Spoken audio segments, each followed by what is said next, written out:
चिट्ठी आई है।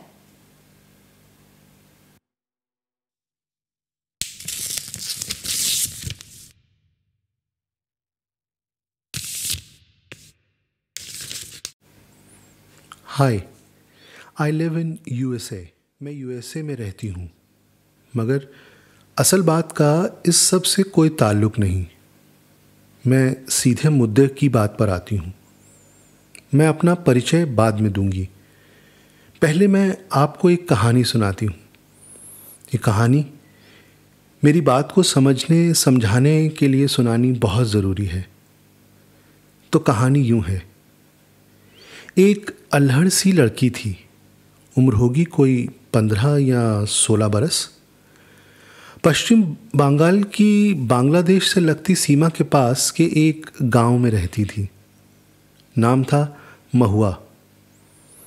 परिवार बहुत गरीब था। दिन में एक बार भी अगर खाने को भात मिल जाता तो परिवार खुश हो जाता। उनके लिए ये कोई छोटी बात नहीं थी। ऐसे लोग उन लोगों के लिए आसान शिकार होते हैं जिन्हें हम अंग्रेज़ी में प्रेडेटर कहते हैं, यानी परभक्षी। शेर से बचना फिर भी आसान है, वो जानवर है। डरा हुआ या भूखा न हो तो किसी पर बेवजह हमला नहीं करता। मगर ये लोग शेर नहीं हैं, ये इंसान हैं। इनकी भूख कभी नहीं मिटती। ऐसे ही एक आदमी ने महुआ पे तरस खाकर शादी कर ली। तरस लोगों को दिखाने के लिए था। उसने महुआ के परिवार को शादी के बदले 500 रुपए दिए थे। इतने रुपए उस परिवार ने कभी नहीं देखे थे। उस वक्त ये वाकई बड़ी रकम थी। महुआ भोली भाली सी लड़की दुनिया की चालाकियों से अनजान थी। उसका आदमी कलकत्ते काम करने के लिए वापस आया और महुआ को भी साथ ले आया। महुआ ने कभी गांव के बाहर कदम भी नहीं रखा था। ये पहली बार था कि वो अचानक इतने बड़े शहर में आ पहुंची थी।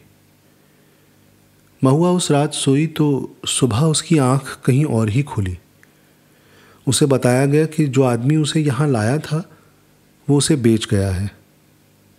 उसे अब यहीं रहना होगा। महुआ अभी बच्ची ही थी। वो बहुत रोई, चिल्लाई, बदले में मार भी खाई, मगर अब कुछ नहीं हो सकता था। दर्द की यही खासियत है, ये ज़्यादा देर तक या हमेशा नहीं रहता। महुआ को भी दर्द ने ज़्यादा नहीं सताया। वो कभी इस शहर तो कभी उस शहर होती, कभी इस हाथ बिकते तो कभी उस हाथ बिकते। आखिर को एक बड़े शहर के बदनाम इलाके के एक घर में पहुंच गई। अंग्रेज़ी में हम बड़े पोशीदा लफ्ज़ों में जिसे रेड लाइट एरिया कहते हैं।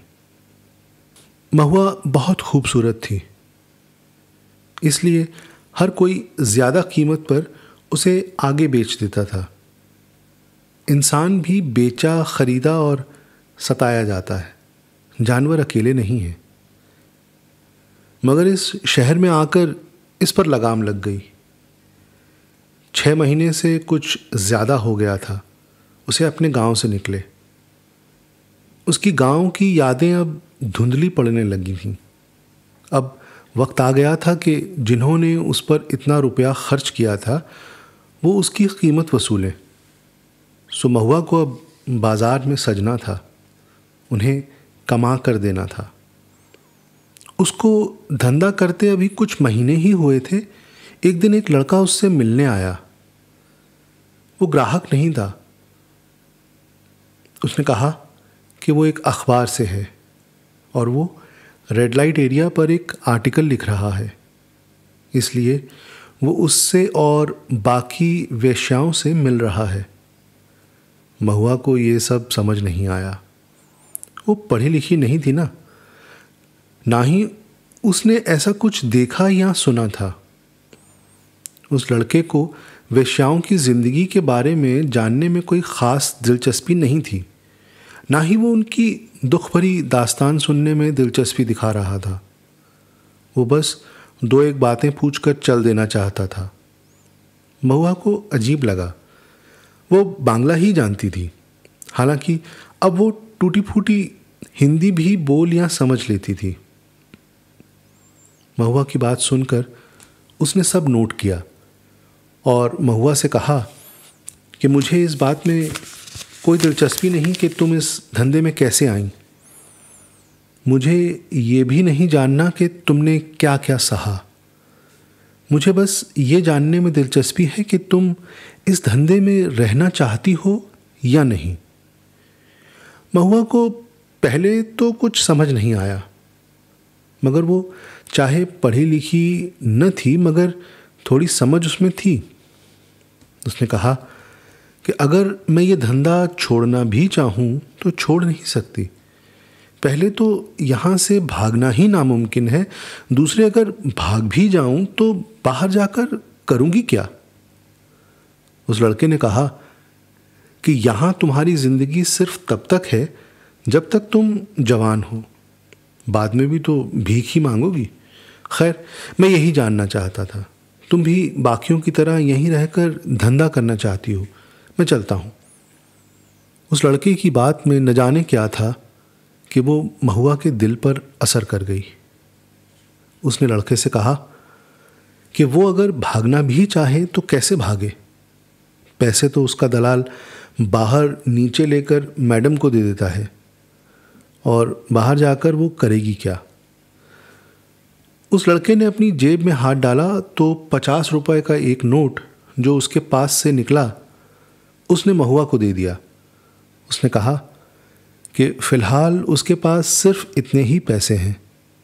उसने एक कागज़ पर एक संस्था का पता लिखकर महुआ को दे दिया और कहा कि वो यहाँ चली जाए, वो लोग उसकी मदद करेंगे। उसने अपना पता और फ़ोन नंबर भी लिख कर दिया कि वो भी मदद कर सकता है। महुआ ने फिर कहा कि वो यहाँ से निकलना तो चाहती है मगर भागना नामुमकिन है। उस लड़के ने कहा कि मान लो अगर कोई तुम्हें दरिया में डुबाने की कोशिश करे तो तुम क्या करोगी। महुआ ने कहा कि वो बचने की कोशिश करेगी, जान बचाने के लिए हाथ पैर मारेगी, जो कुछ कर सकती है करेगी। उस लड़के ने कहा तो करो। वो चला गया।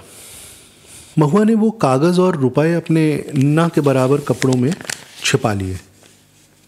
महुआ जानती थी कि भागना तकरीबन नामुमकिन है, मगर उसकी किस्मत को शायद उस पर तरस आ गया। उस शाम उसे पेट में दर्द हुआ तो मैडम ने उसे किसी के साथ डॉक्टर के पास भेजा। साथ में 2 बदमाश भी थे। डॉक्टर ने मुआयना करके बताया कि महुआ को हमल ठहर गया है। दोनों गुर्गे अपनी मैडम को ये बात बताने और आगे की कार्रवाई के लिए पूछने चले गए। महुआ वहाँ अपनी एक साथी के साथ अकेली रह गई। उन्हें इस बात का न डर था न शक कि महुआ किसी भी तरह भाग सकती है। डॉक्टर भी पहचान का था, मगर महुआ सबकी आंख बचाकर वहाँ से भाग निकली। जब महुआ वहाँ से निकली तो बारिश होने लगी। इससे महुआ के लिए भागना थोड़ा आसान हो गया। महुआ को समझ में नहीं आया कि वो उस लड़के को कैसे तलाश करे। महुआ भागकर यहाँ वहाँ भटकती, एक शहर से दूसरे शहर जाती, मेहनत मजदूरी करती। ज़रूरत पड़ने पर उसने भीख भी मांगी। एक मिशनरी संस्था ने उसकी मदद की और फिर उसे एक बेटी पैदा हुई। महुआ की किस्मत अभी पूरी तरह ठीक नहीं हुई थी। एक दिन उस पर बुरी नज़र रखने वाले एक क्लर्क ने उस पर चोरी का इल्ज़ाम लगा दिया। वो महुआ को अपनी रखैल बनाना चाहता था, लेकिन महुआ ने उसकी बात मानने के बजाय वो शेल्टर होम ही छोड़ दिया। वो एक बार फिर सड़क पर थी। फ़र्क बस इतना था कि अब वो अकेली नहीं थी। उसने मजदूरी की, घरों में काम किया, मगर दोबारा धंधा नहीं किया। उसने जैसे तैसे अपनी बेटी को बड़ा किया, पढ़ाया। वो जिस बस्ती में रहती थी वहाँ एक टीचर रोज़ शाम बस्ती के बच्चों को मुफ्त पढ़ाने आती। महुआ की बेटी को पढ़ाई में दिलचस्पी लेता देख उस टीचर ने उसे अपने स्कूल में दाखिल करवा दिया। कपड़ों और फीस का भी इंतज़ाम होता गया। महुआ की बेटी पढ़ लिख कर कॉलेज तक पहुंची। स्कॉलरशिप के बूते उसने पढ़ाई पूरी की और फिर एक बड़ी आईटी कंपनी में नौकरी करने लगी। महुआ की ज़िंदगी अब संवर गई थी। उसकी बेटी यूएस आई तो अपनी माँ को भी साथ यहाँ ले आई। पिछले दिनों महुआ को ब्रेन हैमरेज हुआ। वो कोमा में चली गई। 1 महीने बाद वो कोमा से बाहर तो आई, लेकिन 1 हफ्ते के बाद ही वो चल बसी। सारी ज़िंदगी महुआ की एक ही तमन्ना थी, वो उस लड़के से मिलना चाहती थी। आप सोच रहे होंगे, उस लड़के ने तो अपना पता दिया था और वो खुद न सही तो किसी और से पढ़वा कर पता मालूम कर सकती थी। जी हाँ, बिल्कुल। तो फिर उसने ऐसा क्यों नहीं किया? दरअसल जिस दिन वो भागी थी उस दिन बरसात में उसके गीले कपड़ों में उन कागज़ों की स्याही धुल गई। फाउंटेन पेन से लिखा हुआ कुछ भी पढ़ा नहीं जा सकता था, मगर जो पता उसे कहीं नहीं मिला वो पता उसे यहाँ आकर मिल गया। उसकी बेटी की यहाँ एक दोस्त बनी जो उसी शहर से थी। वो एक दिन घर आई तो महुआ से बातें करने लगी। बातों बातों में उस शहर का नाम सुनकर महुआ ने उससे यूं ही जिक्र किया तो उस लड़की ने कहा कि वो पता लगवाने की कोशिश करेगी। महुआ को उस लड़के का नाम अच्छी तरह याद था। वो हमेशा उसका जिक्र अपनी बेटी से किया करती थी। उसकी दोस्त के अंकल किसी बड़े अखबार के लिए काम करते थे। बस अखबारों के दफ्तरों और फिर यहाँ वहाँ पूछकर पता मिल ही गया। महुआ खुश थी। उसे अब उम्मीद हो गई थी कि वो अब उस लड़के से मिल सकेगी जिसे मिलने के लिए वो सारी ज़िंदगी उम्मीद लगाए बैठी रही। मगर किस्मत, जब पता मिला भी तो इस बार मौत बीच में आ गई। बस इतनी सी कहानी है महुआ की। कैसी लगी आपको ये कहानी, महुआ की कहानी? ये कहानी मेरी माँ की है। मैं महुआ की बेटी हूँ और जिस लड़के को वो सारी ज़िंदगी ढूंढती रही उसका नाम है देव। माँ बंगाली थी इसलिए देव बुलाती थी। मैंने पैदा होने के बाद जब से होश संभाला तब से रोज़ ये नाम सुना। वो हमेशा कहती, देव बोलें तखन कर, यानी देव ने कहा तो करो। आमी करेছিলাম, मैंने किया। आमी एक बार যদি তোকে बोलते पारताम, बस एक बार उसको बता पाती। दरअसल आपकी बातों ने उसके आत्मसम्मान को झंझोड़ दिया, जगा दिया। आपने अपनी 2 बातों से उसमें लड़ने की ताकत भर दी। तो करो उसके लिए हमेशा प्रेरणा बना रहा, मेरे लिए भी। ख़त में कुछ तस्वीरें हैं। एक तस्वीर मेरे पैदा होने के वक्त की है, और भी तस्वीरें हैं। इसके अलावा इनके साथ वो कागज़ के 2 टुकड़े और वो 50 का नोट भी है। वो कितनी भी मुसीबत में रही हो, मगर उसने इस नोट को कभी खर्च नहीं किया। शायद ये हमेशा उसकी ताकत बने रहे। वो चाहती थी कि जब आपसे मिलेगी तो आपको दिखाएगी। मैं अगले महीने आ रही हूँ महुआ की यानी माँ की अस्थियों को गंगा में बहाने। अगर आप इजाज़त देंगे तो आपसे मिलना चाहूँगी। मेरी माँ को नहीं पता था कि मेरा बाप कौन है। हम दोनों का इस दुनिया में एक दूसरे के अलावा और कोई था या है तो वो है आपका नाम। आपका मुझसे खून का रिश्ता भले ही नहीं है, मगर एक अटूट रूहानी रिश्ता है और हमेशा रहेगा। फिलहाल इतना ही। दे बोनिता। PS, मेरा नाम कैसा लगा? दे बोनिता यानी देव की भेंट।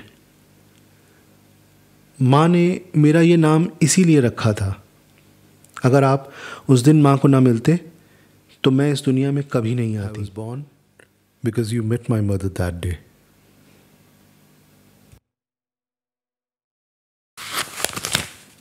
किसकी चिट्ठी है? बहुत देर से चुपचाप पढ़े जा रहे हो। हमारी बेटी की है। अगले महीने आ रही है हमसे मिलने। क्या बकवास कर रहे हो? दिमाग तो दुरुस्त है। हाँ भाई, बिल्कुल दुरुस्त है। ये देखो कितना पुराना 50 का नोट।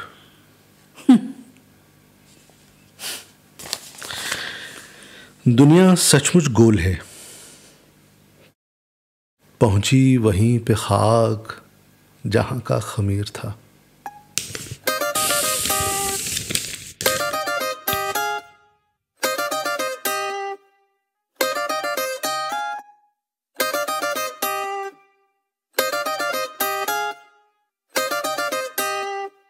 Stop.